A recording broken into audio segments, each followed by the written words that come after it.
तो स्टोरी की शुरुआत में हमें एक बहुत बड़े कैसल को दिखाया जाता है और उस कैसल के अंदर हमें एक लड़की को दिखाया जाता है जो कि कहती है धत्तेरी की ये डीमन किंग ऑफ डिजायर बहुत ही ज़्यादा स्ट्रांग है। यहाँ तक कि 7 सेजेस ऑफ होली नाइट भी मिलकर भी तुम्हें नहीं हरा पाए। हमें दिखाया जाता है डीमन किंग ऑफ डिजायर को जो कि कहता है तुमने मेरे कैसल में इन्वेड किया और तुम ये डिजर्व करती हो। हालांकि 7 सेज ऑफ होली नाइट की हेड येलिना, अगर तुम मेरी सर्वेंट बन जाती हो तो मैं तुम्हारे कंपेनियन की लाइफ बख्श दूंगा। येलिना कहती है अपने कॉम्रेड्स को बचाने के लिए मैं खुद को सेक्रीफाइस करने के लिए तैयार हूँ, लेकिन इससे कुछ फर्क नहीं पड़ता। भले ही तुम मेरी बॉडी ले लो लेकिन तुम मेरा दिल कभी नहीं ले पाओगे।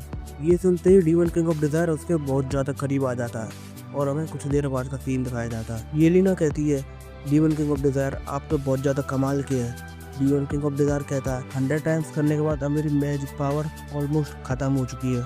येलिना कहती है लेकिन डीमन किंग मैं रुकना नहीं चाहती, मैं और करना चाहती। इसके बाद सीन शिफ्ट होता है और हमें हमारे एमसी को दिखाया जाता है और ये सब कुछ चल रहा था जो एक गेम था जो कि हमारा एमसी कंप्यूटर में खेल रहा था। इसके बाद हमें इस गेम के बारे में बताया जाता है। इस गेम का नाम है लव इन द वर्ल्ड जो कि अभी रिसेंटली बहुत ज़्यादा पॉपुलर हो रहा है। इसके बाद एमसी के कंप्यूटर पर एक मैसेज आता है कि तुमने सक्सेसफुली 5 स्टार कैरेक्टर को कैप्चर किया है और ये करके तुमने एक हिडन अचीवमेंट पूरा किया है और इसलिए गेम तुम्हें एक स्पेशल गिफ्ट देना चाहता है। वहीं एमसी को कुछ पता नहीं होता आखिर ये किस बारे में बात कर रहा है। वहीं उसका कंप्यूटर एक सडनली ब्लैक होल जैसा बन जाता है जो कि एमसी को उसके अंदर जबरदस्ती खींच लेता है। इसके बाद एमसी एक खाली स्पेस में आता है और वहाँ पे उसे एक एल्फ दिखाई देती है। वो एल्फ कहती है मैं इस दुनिया की एल्फ हूँ और तुम्हारे पास बहुत सारे क्वेश्चंस होंगे और मैं उन सब का आंसर दे सकती हूँ। वही एमसी अपनी सोच में लगा हुआ था। वो एल्फ कहती है अब ये गेम नहीं रहा, अब ये तुम्हारे लिए एक हकीकत बन चुकी है। एमसी कहता है हाँ बस तुम मुझे बताओ कि मुझे करना क्या है। एल्फ कहती है गेम अब रीसेट हो चुका है और तुम्हें उन सोयल लड़कियों को फिर से अपने प्यार में पागल करना होगा। एमसी कहता है मेरा कैरेक्टर बहुत ज्यादा स्ट्रॉन्ग है, ये सिर्फ कुछ समय की बात है। एल्फ कहती है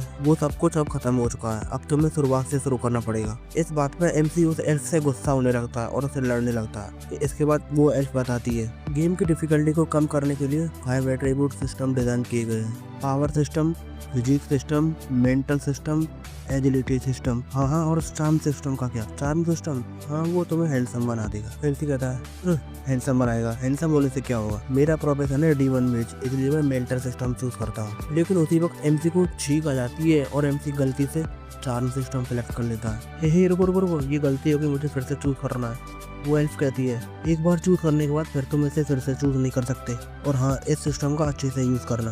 अब तुम्हारा गेम स्टार्ट करने का वक्त आ गया है। वो एल्फ एमसी के माथे पर किस करती है और इसके बाद एमसी के नीचे पोर्टल ओपन हो जाता है। इसके बाद हमें युन शुआन को दिखाया जाता है जो कि शॉपिंग कर रही थी। वो दुकान वाली अम्मा कहती है इसके कपड़ों को देखकर तो लगता है कि ये यूनियन मैन के डिसाइपल है।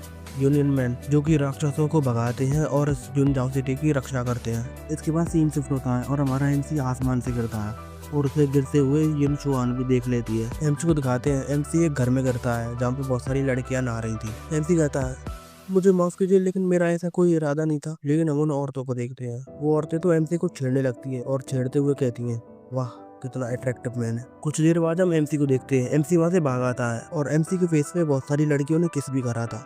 एमसी कहता है क्या पागल लड़कियां है। एमसी को भागता हुआ देखकर कुछ गार्ड्स उसके पीछे आते हैं और कहते हैं वो गार्ड्स एमसी को लेडीज बाथरूम के छत तोड़ने के लिए अरेस्ट करना चाहते थे। एमसी कहता है मुझे यहाँ से निकलना होगा, अगर मैं यहाँ पर पकड़ा गया तो मैं 3 से 5 साल के लिए जेल में जा सकता हूँ। ये सब एक गलत फहमी थी। ये कहते हुए एमसी वहाँ से निकल जाता है और वो गार्ड्स अभी भी एमसी को ढूंढ रहे थे। हमें एमसी को दिखाते हैं। एमसी कहता है लगता है कि मैं बच गया। तभी एमसी के सिस्टम पर एक मैसेज आता है। सिस्टम एमसी को एक क्वेस्ट देता है और कहता है तुम्हारा टारगेट है युन शुआन, अगर तुमने ये मिशन पूरा किया तो तुम्हें 1000 सिस्टम पॉइंट मिलेंगे। युन शुआन ये तो वही है ना जो कि यूनियन मैन के डिसाइपल है। इसके बाद एमसी कुछ देर और सिस्टम को एक्सप्लोर करता है और हमें एमसी का नाम पता चलता है। एमसी का नाम है किन युआन और क्योंकि एमसी ने चार्म सिस्टम सेलेक्ट करा था इसलिए एमसी का चार्म बहुत ज्यादा था और बाकी के तो सब बेकार थे। सिस्टम पर एक और मैसेज आता है जिसपे लिखा था कि चार्मिंग सिस्टम ऑफिशियली ओपन हो चुका है और हर बार होस्ट के प्रति किसी की फेवरेबिलिटी बढ़ेगी उसी हिसाब से होस्ट को पॉइंट मिलेंगे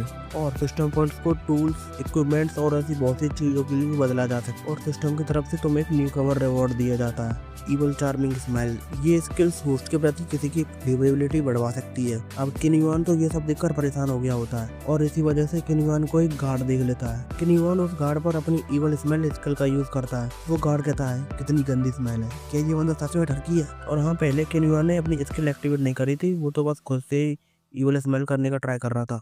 और अब किन्वन अपनी स्किल इविल स्मेल एक्टिवेट करता है, जिसे देखकर तो वो गार्ड भी इस पर फिदा हो जाता है और वो गार्ड अजीब अजीब हरकतें करने लगता है। किन्वन उसके चेहरे पर ईंट मारता है और कहता है, हे तुम मेरे टाइप के नहीं हो, तुम्हारी फीलिंग्स के साथ खेलने के लिए मुझे माफ करना। इसके बाद बहुत सारे गार्ड्स किन्वन को ईंट मारते हुए देख लेते हैं और वो कहते हैं, अब इसको जिंदा पकड़ने की कोई जरूरत नहीं, अब इसको डायरेक्ट खत्म कर दो। और वो किन्वन पर तीर चलाने लगते हैं। क्योंकि किन्वन के पास चार्म सिस्टम था, इसलिए उसकी बाकी की फिजिकल एबिलिटीज बहुत बेकार थी और इसलिए वो उस तीर को रोध नहीं कर पाता और वो किन्वन को घायल कर देता है। किन्वन भागते भागते एक घर में घुस जाता है और एक लड़की से टकरा जाता है। किन्वन सॉरी कहता है और कहता है, क्या तुम मेरी हेल्प करोगी? वो लड़की कहती है, हमारे भाई वालों के रूल्स कभी नहीं टूटते और क्योंकि लिटिल ब्रदर बहुत ज्यादा हैंडसम है, इसलिए मैं तुम्हारे लिए बैक डोर का दरवाजा खोल सकती हूँ। लड़कियाँ स्वागत करने के लिए तैयार हो जाओ। और कुछ देर बाद वहाँ पे वही गार्ड्स आते हैं।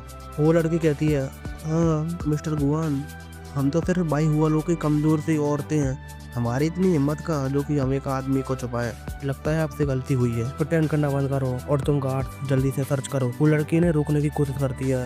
इस पर वो गार्ड कहता है, आखिर तुम्हारी हिम्मत कैसे हुई हमारे काम में बाधा उत्पन्न करने की? तुम इस पर विश्वास करो या ना करो, लेकिन मैं तुम्हारे इस भाई वालों को सील कर सकता हूँ। वो लड़की कहती है, ओ तो तुम सील करोगे?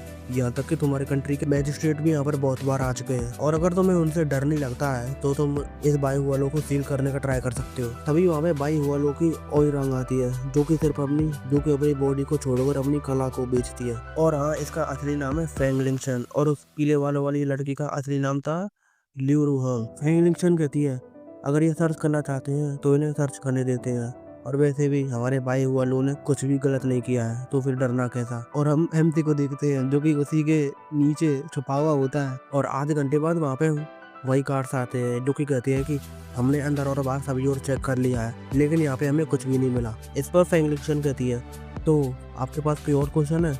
इस पर वो गार्ड्स का लीडर कहता है, लगता है कि हमसे कोई मिस्टेक हुई है। इसके बाद वो गार्ड्स वहाँ से जाने लगते हैं। हम किन्वन को देखते हैं जो कि फेंगलिंगशन की टांगों को टच करता है और इसी वजह से फेंगलिंगशन थोड़ी शर्माने लगती है और इसी बात को एक गार्ड नोटिस कर लेता है और कहता है, मिस फेंगलिंगशन आपके साथ कुछ तो गलत है, आप क्या छुपा रही हैं? लेकिन तभी अचानक से उस गार्ड की बीवी वहाँ पर आ जाती है और उसे ऐसी जगह पर आने के लिए डांट लगती है और उसे खींच कर ले जाती है। अब क्योंकि एमसी बहुत ज्यादा घायल था इसलिए वो और संभाल नहीं पाता और एमसी बेहोश हो जाता है। इसके बाद वो लड़कियां किन्वन का इलाज करने लगती हैं और कुछ देर बाद फेंगलिंगशन दवा लेकर आती है और कहती है, तुम सभी लोग यहाँ से बाहर जाओ, मुझे इस लड़के को दवा देनी है। एक लड़की कहती है, ये तो पहले से ही कोमा में है तो तुम इसे दवा कैसे दोगी? दूसरी लड़की कहती है, ओ लगता है कि मुंह से मुंह आगे से दवा खिलानी पड़ेगी। इस पर लिu रुहांग कहती है, वो अगर ऐसा है तो ये तो मुझे करने दो, मुझे बहुत सालों का एक्सपीरियंस है। और इसी पर वो लड़कियां झगड़ने लगती है कि उसे मैं दवा दूंगी, उसे मैं दवा दूंगी। और किन्वन को बहुत सारे चार्म पॉइंट मिले जा रहे थे। इसके बाद फेंगलिंगशन उन्हें चुप कराती है और उन्हें इस कमरे से बाहर निकाल देती है